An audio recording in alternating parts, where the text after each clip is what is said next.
Hello दोस्तों, क्या आपने कभी सोचा है कि अगर किसी इंसान को बचपन से ही महात्मा गांधी के आदर्शों में बांध दिया जाए, उसे न शराब छूने दी जाए, न अपनी मर्जी से जीने दिया जाए और फिर वही इंसान एक दिन पूरे स्टेट का सबसे बड़ा शराब माफिया बन जाए? तो दोस्तों, आज हम एक्सप्लेन करने वाले हैं 2022 की एक जबरदस्त साउथ इंडियन फिल्म महान को, जहाँ एक टीचर बनता है गैंगस्टर, दोस्त बनते हैं दुश्मन, बेटा बन जाता है बाप का सबसे बड़ा खतरा और आजादी एक खतरनाक कीमत मांगती है। तो वीडियो को आखिर तक जरूर देखना, क्योंकि ये कहानी सिर्फ शराब, सत्ता और खून की नहीं है। ये कहानी है आजादी वर्सेस आदर्श की। मूवी शुरू होते ही हम गांधी को देखते हैं। वो अपनी कार से निकलकर अपनी कार के ऊपर पेट्रोल छिड़क देता है और आग लगाकर एक जगह पे उदास होकर बैठ जाता है। इसके बाद हम पास्ट में जाते हैं, जो कि साल 1968 का टाइम था। वहाँ पर हम सत्या और उसके पापा को देखते हैं। सत्या का पापा देसी दारू की भट्टी चलाता था। वो दारू बनाते हुए खुद ही अपनी दारू की तारीफ कर रहा था, जिसे सुनकर सत्या हंसने लगता है। उसे हंसता हुआ देख उसके पापा उसे कहते हैं कि उसकी दारू सबसे शुद्ध है, आजकल की मिलावटी दारू जैसी नहीं, जिसे लोग पीकर कम उम्र में ही मर रहे हैं। ऐसे ही बात चल रही होती है और तभी वहाँ गाँव के कुछ लोग रैली करते हुए पहुंचकर कहते हैं कि देसी दारू की भट्टी बंद करो। सत्या के पापा जैसे ही उन लोगों से बात करने जाते हैं, सत्या दारू की एक बोतल लेकर वहां से निकल जाता है। वो अपने दोस्त गांधी से मिलता है। ये वही है जिसे हमने फर्स्ट सीन में देखा था। वो अपने साथ एक कुत्ते को लेकर बैठा था और उस कुत्ते का नाम शेरू था, जिसको देखकर सत्या थोड़ा नाराज हो जाता है। इसके बाद सत्या एक लड़के के साथ पत्ता खेलता है। उस लड़के का नाम ज्ञानी होता है। गांधी कभी भी पत्ता नहीं खेलता है, लेकिन पत्ते का गेम कैसे जीता जाता है सब उसे मालूम था। कौन सा पत्ता फेंकना है और कौन सा रखना है सब सत्या को बताता है और सत्या उसके हिसाब से ही गेम खेलता है। आज भी वो ज्ञानी के साथ खेलता है और गांधी की मदद से जीत जाता है। इसके बाद नेक्स्ट डे देखते हैं, सत्या फिर से गांधी की मदद से ज्ञानी के साथ खेलता है, लेकिन आज वो जितने भी दांव लगाता है सब में हार जाता है। सत्या गांधी को ही डांटने लगता है कि वो जानबूझकर ही ज्ञानी को जिता रहा है, जिस पर गांधी उसे कहता है कि ज्ञानी ने उसके कुत्ते को कहीं पर छुपा दिया है और वो तभी मिलेगा जब गांधी सत्या को हराने में मदद करेगा, इसीलिए ही उसने सत्या को जानबूझकर हराया है। सत्या ये सब सुनकर और भी ज्यादा गुस्से में आ जाता है और ज्ञानी को कहता है कि उस कुत्ते को मुझे ही दो, उसे तो मैं अपने ही हाथों से मारूंगा। ये बात सुनकर गांधी नीचे से एक पत्थर उठाकर उसके सिर पर ही मार देता है, जिससे सत्या वहां पर ही गिर जाता है। ये सब देखकर ज्ञानी भागने लगता है। गांधी भागता हुआ जाकर उसको पकड़ लेता है और कुत्ता कहाँ है पूछता है। ज्ञानी डर के मारे एक लकड़ी उठाता है और गांधी को मारकर भाग जाता है। इसके बाद गांव में एक मीटिंग होती है, जहाँ पर ये तीनों और इनके पापा को बुलाते हैं। यहाँ पर तीनों के पापा को बहुत ही खरी खोटी सुनाई जाती है। गांधी के पापा को ये भी बोलते हैं कि बच्चे का नाम गांधी रखने से वो गांधी जैसा आदर्शवादी नहीं बनेगा, उसे अच्छे संस्कार देने होते हैं। इसके बाद गांधी को घर में ले जाकर उसके पापा बहुत पीटते हैं और उसे कहा कि उसके दादाजी ने देश की आजादी के लिए अपना योगदान दिया था और वो महात्मा गांधी की बातों से इतने प्रभावित हुए कि उनके बेटे का नाम गांधी ही रख दिया। ऐसी बहुत सारी बातें गांधी के सामने रखी जाती हैं, जिससे वो अपने पिता से वादा करता है कि वो आगे से कभी भी ऐसे काम नहीं करेगा जिससे उसके खानदान का नाम खराब हो। इसके बाद हम साल 1996 में देखते हैं कि गांधी बड़ा हो गया है और सिगरेट और शराब भी पी रहा है। इसके साथ लोगों को मार भी रहा है, लेकिन ये सब उसका सपना था जो कि वो सोते हुए देख रहा था। उसका बेटा उसे जगा देता है क्योंकि टाइम बहुत हो गया था। उसे उठने के बाद याद आता है कि उसकी जेब में एक फिल्म की टिकट है जो कि उसने रात में देखी थी। वो जल्दी से जाकर उस टिकट को फेंक देता है, क्योंकि उसकी पत्नी भी उसके पापा के जैसी है। वो गांधी परिवार के नीति नियमों को मानती है, दारू, बीड़ी, सिगरेट और फिल्मों से उसे दूर रखती है। लेकिन गांधी ने जो टिकट फेंका था वो उसे बाथरूम में देख लेती है, जिससे गांधी को बहुत सुनना पड़ता है। लेकिन इतना कुछ सुनने के बाद लास्ट में वो और उसका बेटा उसे बर्थडे विश करते हैं, क्योंकि आज 15 अगस्त है और आज ही गांधी का बर्थडे है। दरअसल गांधी का जन्म 16 अगस्त को था, लेकिन उसके जो पापा थे वो महात्मा गांधी को बहुत मानते थे, इसीलिए उन्होंने स्कूल में 15 अगस्त लिखवा दिया। तभी से वो 16 अगस्त की जगह 15 अगस्त को ही बर्थडे मनाता है। उसे उसके जन्मदिन पर उसके ससुर एक चश्मा गिफ्ट देते हैं, जो कि उसे पसंद नहीं आता, लेकिन अपनी पत्नी के डर से वो उस चश्मा को पहन लेता है। शाम को वही चश्मा पहनकर वो मंदिर जाता है। वहाँ पर वो और उसकी पत्नी गरीबों को पैसे देते हैं। इसके बाद वो अकेले ही एक जगह पर जाकर बैठ जाता है। उसके सामने एक पोस्टर में एक कार की फोटो थी। वो उसी फोटो को ही देखे जा रहा था, क्योंकि उसका भी सपना है कि वो खुलकर जिए। लेकिन जैसे ही वो पैदा हुआ, उसके पापा ने आजादी के नाम पर उसे बांध दिया। उसके बाद उसकी शादी हुई तो उसकी पत्नी ने उसे उसके खानदान के नाम पर बांध रखा है। वो इन चीजों में खोया हुआ था कि तभी एक भिखारी उसके पास आकर बैठ जाता है और उसे पूछता है कि उसकी कितनी उम्र हुई है। वो जवाब देता है कि वो 40 का हो गया है। भिखारी को उसके चेहरे से पता चल गया था कि वो किसी परेशानी या दुख में है, इसीलिए वो गांधी को कहता है कि 40 की उम्र और अपने बर्थडे के दिन अगर ऐसे शक्ल बनाकर बैठोगे तो 60 की उम्र में खटिया पर लेट जाओगे। तुम्हें देखकर लगता नहीं कि तुम कभी अपनी मर्जी से जिए हो। लोग क्या कहेंगे, बीवी क्या कहेगी, रिश्तेदार क्या कहेंगे, इन्हीं उलझनों में ही अपना दिन गुजार दोगे। तुम खुलकर कभी जी नहीं पाओगे। इसके बाद हम नेक्स्ट सीन में देखते हैं गांधी, जो कि उस भिखारी की बातों में ही खोया हुआ था, क्योंकि उसने जो भी कहा था सब सच कहा था। तभी उसकी पत्नी उसे कहती है कि वो और उसका बेटा पड़ोसन राधा के साथ तिरुपति जाने वाले हैं और वो लोग परसों सुबह तक पहुंच जाएंगे। इसके साथ उसे मिक्सी भी लाने को कहती है, जो कि उसने रिपेयर के लिए दी थी। ये सब बात सुनकर गांधी खुश हो जाता है, क्योंकि नेक्स्ट डे 16 अगस्त है और उसका असली वाला बर्थडे था। तो वो प्लान बनाता है कि वो नेक्स्ट डे कुछ अच्छा करेगा। इसीलिए नेक्स्ट डे उसकी उसकी पत्नी और बेटे के जाने के बाद वो अपना ड्रेस चेंज करके पहले तो एक अच्छे से होटल में जाकर मस्त खाता है, उसके बाद कुछ लॉटरी के टिकट खरीदता है। फिर ऐसे ही घूमते फिरते एक जगह पर उसकी नजर एक बार पर पड़ती है। उसका सपना था कि वो भी दारू पिएगा, इसीलिए वो उस बार के अंदर घुसकर दारू मंगाकर पीने लगता है। लेकिन तभी उसे उसका ही एक पुराना स्टूडेंट रॉकी देख लेता है। दरअसल गांधी एक प्राइवेट स्कूल का टीचर है और रॉकी पहले उसी के स्कूल में पढ़ता था। रॉकी ने कभी भी गांधी को पीते हुए नहीं देखा था, इसीलिए वो गांधी से जाकर पूछने लगता है कि क्या कुछ परेशानी है, जिस पर गांधी कहता है कि उसके पापा ने जो गांधी नाम रखा है वो उस नाम की वजह से ही परेशान है। वो 40 साल से अपनी मर्जी से एक भी दिन नहीं जिया है, इसीलिए वो अपना बर्थडे मनाने यहाँ आया है। दरअसल ये जो बार है वो रॉकी के पापा का है। रॉकी अपने सारे दोस्तों के साथ यहाँ पर आया था। अभी जो गांधी की बात सुनी, इसके बाद वो अपने सारे दोस्तों को बुलाकर और ढेर सारा दारू मंगवाता है और गांधी का बर्थडे सेलिब्रेट करता है। इसके बाद रॉकी गांधी को पूछता है कि उसको और क्या पसंद है, जिस पर गांधी कहता है कि उसकी बचपन से ही ख्वाहिश है कि वो सट्टा खेलेगा। इतना सुनने के बाद रॉकी उसे अपने पापा के पास लेकर जाता है। रॉकी का पापा किसी के साथ पत्ता खेल रहा था, तभी रॉकी अपने पापा को गांधी से मिलवाता है। उसका पापा अपने खेल में खोया हुआ था, तभी गांधी उसे बताता है कि कौन सा पत्ता देना है और कौन सा नहीं। रॉकी का पापा गांधी के खेल से इम्प्रेस हो जाता है और उसे अपने पास बैठाता है। कुछ देर बाद उसे खेलने को कहता है, जिससे कि वो लोग सारा गेम जीत जाते हैं। इसके बाद वे वहाँ से उठकर जाने लगते हैं, तो रॉकी का पापा थोड़ा सा पैसा लेकर बाकी का पैसा लौटा देता है और पूछता है कि क्लब वलब में खेलते हो क्या, जिस पर गांधी बोलता है कि वो आज से 28 साल पहले खेला था। ये बात सुनकर वो अपने बेटे से गांधी का नाम पूछता है और जैसे ही उसे गांधी का नाम पता चलता है वो खुशी से झूम उठता है, क्योंकि रॉकी का पापा और कोई नहीं, गांधी का बचपन का दोस्त सत्या ही है। दोनों एक दूसरे को पहचान लेते हैं और गले लग जाते हैं और रात भर पार्टी और जुआ खेलते हैं। नेक्स्ट डे देखते हैं कि गांधी की आंख 1:30 बजे खुलती है और उसे याद आता है कि उसकी पत्नी तो अभी तक घर पहुंच गई होगी। वो घबराता हुआ अपना स्कूटर ढूंढने जाता है और किसी दूसरे आदमी से पता चलता है कि उसके स्कूटर को तो पुलिस वाले ले गए हैं। अब उसका दिमाग खराब हो जाता है, क्योंकि उसका सारा कपड़ा स्कूटर में ही था। इसके बाद वो रॉकी और सत्या के साथ अपने घर पहुंचता है और हैरान हो जाता है, क्योंकि गांधी की पत्नी घर में गांधी को न देखकर घबराकर अपने पापा और भाई को बुला लेती है और वो लोग ये सब पुलिस को खबर कर देते हैं। गांधी जैसे ही पहुंचता है, नाची, जो कि गांधी की पत्नी का नाम है, उसे पता चल जाता है कि गांधी ने शराब पी है। वहीं दूसरी तरफ गांधी का ससुर भी सत्या को पहचान जाता है। दरअसल गांधी के पापा और उसके ससुर एक साथ मिलकर शराबबंदी आंदोलन करते थे और तभी से वो लोग सत्या के पापा को जानते थे। और यहाँ पर गांधी का ससुर जैसे ही सत्या को उसके पापा का नाम पूछता है, वो उसके पापा का नाम बोल देता है और यहाँ पर बातों बातों में सत्या गांधी के ससुर और उसके साले के बीच हाथापाई हो जाती है, जिसे देखकर नाची सत्या को थप्पड़ मार देती है। इसके बाद गांधी ये सब बर्दाश्त नहीं कर सका और उसने जाकर नाची को थप्पड़ मार दिया। गांधी का इतने लोगों के सामने थप्पड़ मारना नाची बर्दाश्त नहीं कर पाई, इसीलिए वो अपने बेटे को लेकर अपने पापा और भाई के साथ उनके घर चली जाती है। इसके बाद कई महीनों तक बार बार वो नाची को मनाने जाता है, लेकिन वो और उसके घर वाले मानने को तैयार ही नहीं होते। वो लोग सिर्फ यही बोलते थे कि उसने शराब पीकर पाप किया है, अपने नाम और अपने पापा के नाम को डुबाया है। इसके बाद वो लोग गांधी के ऐसे बार बार घर आने से परेशान होकर घर छोड़कर कहीं और चले जाते हैं। गांधी जिस घर में रहता था वो सरकारी क्वार्टर था, जो कि नाची को मिला था। दरअसल नाची एक सरकारी स्कूल की टीचर थी और ये क्वार्टर उसको ही मिला था। उसके जाने के बाद उसी स्कूल में और एक टीचर आ जाती है, जिसकी वजह से गांधी को वो क्वार्टर खाली करना पड़ता है। इसके बाद उसका दिमाग खराब हो जाता है, क्योंकि उसे पता ही नहीं था कि वो अब कहाँ जाकर रहेगा, क्योंकि इतनी जल्दी घर मिलना इतना आसान नहीं है। लेकिन तभी वहाँ पर रॉकी और सत्या आ जाते हैं और उसको अपने साथ लेकर चले जाते हैं। इसके बाद नेक्स्ट सीन में हम गांधी को सत्या, रॉकी और उसके गैंग के साथ दारू पीता हुआ देखते हैं। सत्या यहाँ पर गांधी को अपना बिजनेस पार्टनर बनने का प्रपोजल रखता है। वो कहता है कि उसके पास कुछ 21 बार हैं और अगर गांधी जैसा एजुकेटेड आदमी उसका पार्टनर बन जाए तो बिजनेस और तेजी से आगे बढ़ेगा। गांधी सत्या को यहाँ पर एक आइडिया बताते हुए कहता है कि सत्या का पापा पहले खुद दारू बनाता था, अगर वो फिर से उसी फॉर्मूले से दारू बना के उसमें उसके पापा की फोटो चिपका के बेचेगा तो उसमें बहुत पैसा आएगा। सत्या को आइडिया पसंद आ जाता है और वो वैसा ही करता है। वो अपने पिता के फॉर्मूले से देसी दारू बनाकर उसमें अपने पिता की फोटो लगाकर सूरा नाम से बेचता है। गांधी, सत्या और रॉकी तीनों मिलकर इसी बिजनेस से बहुत पैसा कमाते हैं। गांधी उन पैसों से उसी कार को खरीदता है जिसे उसने मंदिर में बैठकर पोस्टर में देखा था। इसके बाद नेक्स्ट सीन हम साल 1998 में देखते हैं कि तीनों अपने बिजनेस से बहुत ही अमीर बन चुके हैं और एक दिन ये लोग मिलकर स्टेट के सारे बार मालिकों को बुलाकर एक मीटिंग करते हैं और एक सिंडिकेट गठित करते हुए बोलते हैं कि जो भी इस सिंडिकेट का मेंबर बनेगा उसी को ही दारू बेचने का लाइसेंस मिलेगा। इसी के साथ गांधी सत्या को अगले 3 साल के लिए इसी सिंडिकेट का लीडर घोषित कर देता है। इसी बात पर सभी लोग सहमत हो जाते हैं, लेकिन तभी छमिया बार का मालिक वहाँ पर खड़ा होकर सत्या की लीडरशिप का विरोध करता है, जिसको ये लोग एक गाय के ट्रक में बांधकर कहीं दूर भेज देते हैं। इसी के साथ गांधी सत्या के लोगों की मदद से अपनी बीवी और बच्चे को ढूंढने की कोशिश भी करता है, लेकिन उन लोगों को कहीं पर भी उसकी बीवी और बच्चे का कोई पता नहीं मिलता। तभी एक दिन गांधी का साला गांधी से मिलने उसके घर चला आता है और उसे नाची की शादी का कार्ड देकर चला जाता है। सत्या उस कार्ड को देखकर गांधी को कहता है कि चलो उस शादी में जाकर बम फेंक देते हैं, जिस पर गांधी मना कर देता है और कहता है कि उसे अपनी पत्नी की परवाह नहीं है, क्योंकि जब वो पास थी तो कभी भी अच्छे से दिन नहीं गुजरा, लेकिन उसे अपने बेटे की याद बहुत आती है। वो उसे भूल नहीं पा रहा है। ये सब सुनकर सत्या की पत्नी गांधी को कहती है कि वो तो अभी छोटा है, लेकिन वो बड़ा होकर जरूर आपको ढूंढता हुआ आएगा, तब तक आप रॉकी को ही अपना बेटा मान लीजिए। जिस पर सत्या कहता है कि ठीक है, आज से रॉकी गांधी को बड़े पापा बुलाएगा, और इस बात पर रॉकी भी गांधी को बड़े पापा बुलाने लग गया। नेक्स्ट सीन में हम तीनों को एक कैसीनो में देखते हैं। यहाँ पर वेटर इन तीनों को यहाँ की स्पेशल ड्रिंक देता है, जिसे पीकर तीनों के होश उड़ जाते हैं। इसके बाद इन तीनों को एक आदमी उठाकर ला रहा था, और तभी रास्ते में छमिया बार का मालिक वेट कर रहा था। दरअसल ये सब उसका ही प्लान था। उसके ही कहने पर इन तीनों को शराब पिलाकर बेहोश कर दिया गया था। वो पहले सत्या को बाहर निकालकर पीटता है और कहता है कि वो पहले उसके बेटे को जान से मारेगा, उसके बाद उसे भी मार देगा। इतना कहकर वो रॉकी को बाहर निकालता है। सत्या यहाँ पर कुछ भी करने की हालत में नहीं होता, क्योंकि नशे के कारण वो चलने की हालत में भी नहीं था। तभी उसे एक चर्च दिखता है, और वो चर्च को देखकर अपने बच्चे की जान बचाने के लिए प्रे करने लगता है। इसी बीच छमिया बार का मालिक जैसे ही रॉकी को मारने के लिए हथौड़ा उठाता है, तभी गांधी को होश आ जाता है और वो हथौड़ा पकड़ लेता है। इसके बाद वो उसे और उसके गैंग को मारकर भगा देता है। इसी घटना से सत्या अंदर से डर गया था। उसने कभी भी अपने सामने अपने बेटे की मौत नहीं देखी थी, इसीलिए वो चर्च जाकर पूरी तरह अपने धर्म में डूब जाता है। दूसरी तरफ गांधी अंधाधुंध पैसा कमाने लग गया था। इसी बीच एक दिन सत्या गांधी को ये सब बंद करने को कहता है। वो अपने डर के बारे में भी कहता है। इस बात पर गांधी उसे ही समझाने लगता है कि उसे डरने की जरूरत नहीं, उन दोनों को गांधी कुछ होने नहीं देगा, इस धंधे को आज से वो संभालेगा। तभी स्टेट गवर्नमेंट एक फैसला लेती है कि स्टेट में सिर्फ सरकार की मंजूरी से ही शराब बिकेगी। इसके साथ सभी बार और ठेकों को बंद करके उनका लाइसेंस रद्द कर दिया जाएगा। ये सब सुनकर सत्या, रॉकी और गांधी टेंशन में आ जाते हैं। गांधी कहता है कि इन नेताओं को तो वो लोग नहीं जानते हैं, कैसे डील करेंगे। तभी उनका एक आदमी एंथनी कहता है कि वो एक आदमी को जानता है। इतना कहकर वो टीवी पर उस आदमी को भी दिखाता है। इसके बाद एंथनी की मदद से उस नेता को बुलाया जाता है। गांधी कहता है कि उनका जो दारू है उसको वो लोग सरकार की मुहर लगा के बेचना चाहते हैं, और इसीलिए ही उन्होंने उसे बुलाया है। पहले तो वो मना कर देता है, लेकिन बाद में गांधी को जैसे ही पता चलता है कि ये नेता और कोई नहीं ज्ञानी ही है, जिसने बचपन में उसका कुत्ता चुराया था, वो खुश हो जाता है। सत्या भी उसे पहचान लेता है और ज्ञानी भी इन दोनों को पहचान लेता है। इसके बाद तीनों मिलकर जमकर पीते हैं। फिर यहाँ गांधी ज्ञानी के सामने फिर से एक डील रखता है कि अगर वो ये काम कर देगा तो उसे 25% का प्रॉफिट मिलेगा। ज्ञानी 25% की बात सुनकर खुश हो जाता है और इन लोगों का काम कर देता है, जिसकी वजह से इन लोगों को फिर से लाइसेंस मिल जाता है। इसके बाद ज्ञानी एक मंत्री के पास जाकर एमएलए टिकट मांगता है, जिसके लिए वो मंत्री उससे 8 करोड़ रुपए मांगता है। ज्ञानी इतने बड़े रकम के लिए गांधी और सत्या से हेल्प मांगता है, जिससे दोनों उसे पैसे दे देते हैं। पैसे मिलने के बाद मंत्री को सारा पैसा देकर उसे एमएलए का टिकट मिल जाता है। इसके बाद वो इलेक्शन जीतकर एमएलए बन जाता है। इसी बीच गांधी अपने लिए एक नया बंगला खरीदता है और इसीलिए वो सबको दावत देता है। तभी ज्ञानी वहाँ पर आकर गांधी को एक बड़ा सा पेंटिंग तोहफे में देता है। उस पेंटिंग में गांधी की पत्नी और उसका बच्चा था। इसके बाद गांधी उस भिखारी को भी लाकर उस बंगले में जगह देता है, क्योंकि उसी की बातों से ही गांधी यहाँ तक पहुँचा है। नेक्स्ट सीन में हम देवा नाम के एक ऑफिसर को देखते हैं, जो कि हाथ धोकर गांधी की दारू के पीछे पड़ जाता है। वो मंत्री को भी इनके बारे में कंप्लेन करता है। इसके बाद हम चर्च में देखते हैं, जहाँ पर रॉकी की शादी हो रही थी। वहाँ पर ज्ञानी भी गया हुआ था। वो गांधी को देवा के बारे में बता देता है और वो ये भी कहता है कि देवा उनके बारे में पूरा रिपोर्ट बना चुका है। अगर उसकी रिपोर्ट सीएम ने अप्रूव कर दी तो इन लोगों का शराब बेचना बंद हो जाएगा और साथ ही पूरा सरकार टूट जाएगा। इसीलिए सारे मंत्रियों ने ज्ञानी को मंत्री की कुर्सी ऑफर देकर ये कहा है कि वो गांधी से कहकर देवा को रास्ते से साफ कर दे। ज्ञानी ने गांधी के सामने ये भी कहा कि अगर वो एक बार मंत्री बन गया तो उनको पूरे इंडिया में शराब बेचने का लाइसेंस दिलवा देगा। ये सब सुनकर गांधी देवा को मारने के लिए तैयार हो जाता है और सत्या को बिना बताए ही जाकर देवा को मार देता है। इसके बाद ज्ञानी एमएलए से सीधा मिनिस्टर बन जाता है और एक दिन वो गांधी और सत्या को बुलाकर कहता है कि वो अपने ब्रांड की दारू के साथ दूसरे ब्रांड की दारू को भी रखें। इसके साथ वो देवा को मारने की बात को भी कबूल कर लेता है, जिससे सत्या गुस्से में मना करके वहाँ से चला जाता है। और उसके जाने के बाद ज्ञानी गांधी से कहता है कि वो उसे समझाए। वो कोई भी बात आसानी से नहीं समझता है, ऐसी न जाने बहुत सारी बातें कर देता है, जिससे गांधी नाराज हो जाता है और उसे बोल देता है कि वो मिनिस्टर बनने के बाद भी उन दोनों के नीचे ही रहेगा। इतना कहकर वो वहाँ से चला जाता है, लेकिन ज्ञानी को यहाँ गांधी की बात चुभ जाती है। इसके बाद ऐसे ही टाइम निकल जाता है और एक दिन ज्ञानी सीएम बन जाता है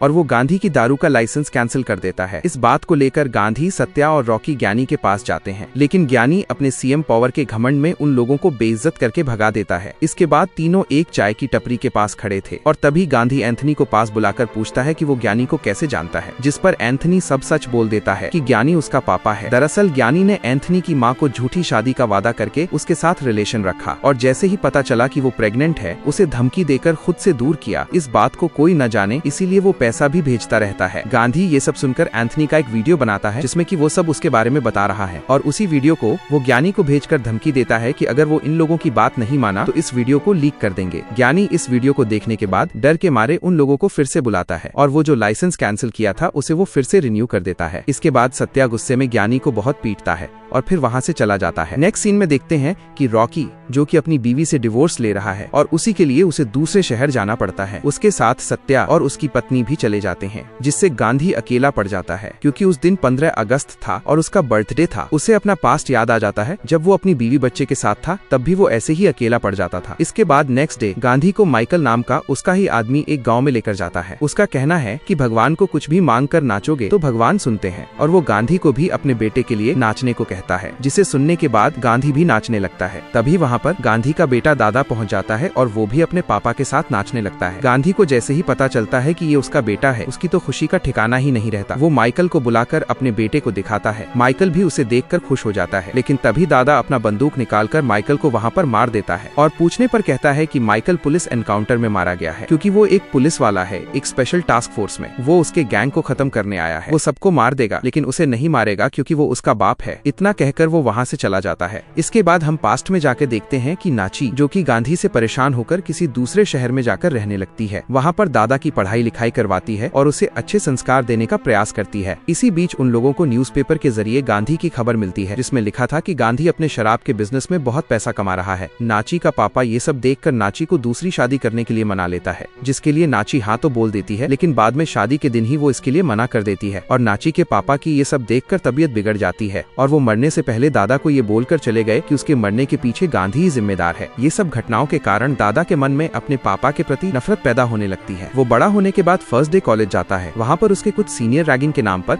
उसे दारू पीने के लिए कहते हैं, जिससे कि उन लोगों के साथ दादा की हाथापाई हो जाती है, जिसकी वजह से उसे घर में डांट सुननी पड़ती है। नाची उसे कहती है कि वो अपने पापा की तरह ही बन रहा है, जिस पर दादा कहता है कि वो अपने पापा से नफरत करता है और वो उनसे जरूर बदला लेगा। ये सब सुनने के बाद उसका मामा उसे पुलिस ऑफिसर बनकर बदला लेने को बोलता है, जिसके बाद वो पुलिस ऑफिसर बन जाता है और ज्ञानी के कहने पर सारे लेकर माफिया को खत्म करने के लिए एक पुलिस टास्क फोर्स बनाकर दादा को बुलाया जाता है। माइकल को मारने के बाद मीडिया जब ज्ञानी से पूछती है कि माइकल का एनकाउंटर क्यों किया गया, तब ज्ञानी बोलता है कि देवा को मारने वाला माइकल ही था, इसीलिए उसका एनकाउंटर किया गया। इस न्यूज को सुनने के बाद गांधी को पता चल गया कि ये सब इसी ज्ञानी के कारण ही हो रहा है, इसीलिए वो ज्ञानी को वार्निंग देने चला जाता है। लेकिन वहाँ पर उसे पता चलता है कि दादा का अगला शिकार एंथनी है। इतना सुनने के बाद वो रॉकी को लेकर एंथनी को ढूंढने के लिए निकल पड़ता है। वही दूसरी तरफ दादा एंथनी को उठा लेता है और एक सुनसान जगह पर ले जाता है। तभी रॉकी एंथनी को फोन लगाता है। एंथनी फोन उठाकर बात करता है और तभी दादा उसे मारकर रॉकी को कहता है कि अगली बार वो उसे ही मारने वाला है। इसके बाद रॉकी अपने पापा और गांधी के सामने कसम खाता है कि वो अगले 2 दिन में उस ऑफिसर को मार देगा। गांधी की यहाँ पर कुछ भी कहने की हिम्मत नहीं हुई। वो सारे पुलिस वालों को फोन करने लगता है जिन लोगों को कि वो जानता है। वो सबसे देवा का नंबर मांगता है, लेकिन किसी के पास भी उसका नंबर नहीं था। वो जैसे ही घर पहुँचता है, देवा को वो उसके ही घर में पाता है। यहाँ पर उसे पता चल जाता है कि नाची ने दूसरी शादी नहीं की है।